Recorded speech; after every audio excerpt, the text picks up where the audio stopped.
رب العالمين والعاقبة للمتقين والصلاة والسلام على سيد الأنبياء وأشرف المرسلين أما بعد فأعوذ بالله من الشيطان الرجيم بسم الله الرحمن الرحيم فاذكروني أذكركم واشكروا لي ولا تكفرون صدق الله العظيم وصدق رسوله النبي الكريم الأمين ونحن على ذلك لمن الشاهدين والشاكرين والحمد لله رب العالمين.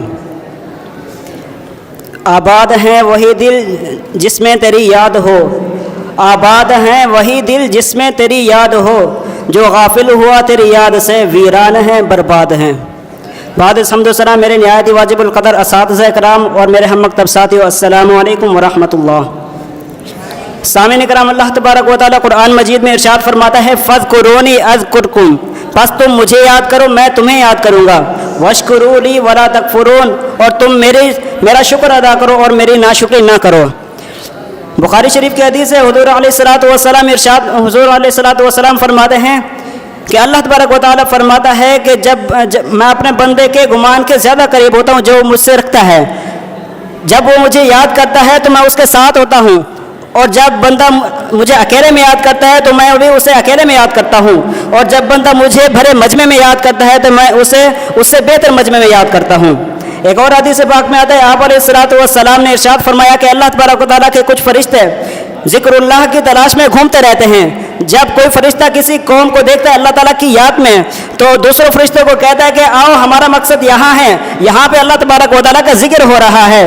تو تمام فرشتے آتے ہیں اور ان ذکر اللہ کرنے والوں کو اپنے پروں سے ڈھانپ لیتے ہیں. تو پھر جب اللہ تعالیٰ کی بارگاہ میں حاضر ہوتے ہیں تو اللہ تبارک و تعالیٰ باوجود اس کے کہ وہ علیم و خبیر ہے، باوجود اس کے کہ وہ جانتا ہے، پھر بھی سوال کرتا ہے کہ اے میرے فرشتوں میرے بندے کیا کہہ رہے تھے. تو فرشتے عرض کرتے ہیں یا اللہ تیرے بندے تیرا ذکر کر رہے تھے، وہ تیری تعریف بیان کر رہے تھے، وہ تجھے یاد کر رہے تھے. تو اللہ تبارک و تعالیٰ فرماتا ہے کہ کیا انہوں نے مجھے دیکھا ہے؟ تو فرشتے عرض کرتے ہیں نہیں یا اللہ انہوں نے تجھے کبھی نہیں دیکھا. تو اللہ تبارک و تعالیٰ فرماتا ہے کہ اگر وہ مجھے دیکھ لیں تو کیا ہوگا؟ تو فرشتے عرض کرتے ہیں کہ یا اللہ اگر وہ تجھے دیکھ لیں تو اس سے زیادہ وہ تجھے یاد کریں گے، وہ اس سے زیادہ تیری تعریف بیان کریں گے. پھر اللہ تبارک و تعالیٰ فرماتا ہے کہ میرے بندے کیا چیز طلب کرتے ہیں؟ تو فرشتے عرض کرتے ہیں یا اللہ تیرے بندے تجھ سے جنت کو طلب کرتے ہیں. اللہ تبارک و تعالیٰ فرماتا ہے کہ کیا انہوں نے جنت کو دیکھا ہے؟ تو فرشتے عرض کرتے ہیں نہیں یا اللہ انہوں نے جنت کو نہیں دیکھا. تو اللہ تبارک و تعالیٰ فرماتا ہے کہ اگر وہ جنت کو دیکھ لیں تو کیا ہوگا؟ تو فرشتے عرض کرتے ہیں یا اللہ اگر وہ جنت کو دیکھ لیں تو اس سے بھی زیادہ اس کا حرص بڑھ جائے گا، وہ اور جنت کو طلب کرنا شروع کر دیں گے. پھر اللہ تبارک و تعالیٰ ارشاد فرماتا ہے کہ اے میرے فرشتوں میرے بندے کس چیز کی پناہ طلب کر رہے تھے؟ تو فرشتے عرض کرتے ہیں کہ یا اللہ تیرے بندے تجھ سے جہنم سے پناہ کی دعا مانگ رہے تھے، وہ تجھ سے جہنم کی پناہ مانگ رہے تھے. تو اللہ تبارک و تعالیٰ فرماتا ہے کہ کیا انہوں نے جہنم کو دیکھا ہے؟ تو فرشتے عرض کرتے ہیں نہیں یا اللہ انہوں نے جہنم کو نہیں دیکھا.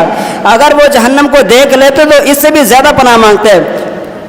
تو اللہ تبارک و تعالیٰ فرماتا ہے کہ اے فرشتوں تم گواہ ہو جاؤ، تم گواہ ہو جاؤ، میں نے ان تمام ذکر اللہ کرنے والوں کی بخشش فرما دی ہے. تو ان میں سے ایک فرشتہ عرض کرتا ہے یا اللہ ان میں سے ایک ایسا شخص ملا جو تیرا ذکر کرنے کے لیے نہیں آیا تھا بلکہ وہ اپنے کسی ذاتی مقصد کے لیے آیا تھا. تو اللہ تبارک و تعالیٰ فرماتا ہے کہ ذاکرین ایسے ہم نشین ہیں جو ان کے ساتھ بیٹھ جاتا ہے میں ان کی بھی مغفرت کر دیتا ہوں. ذاکرین ایسے ہم نشین ہیں کہ جو ان کے ساتھ بیٹھتا ہے وہ اس کو میں محروم نہیں کرتا. دعا ہے کہ اللہ تبارک و تعالیٰ ہمیں اچھی صحبت میں بیٹھنے کی توفیق عطا فرمائے. وما توفیق الا باللہ.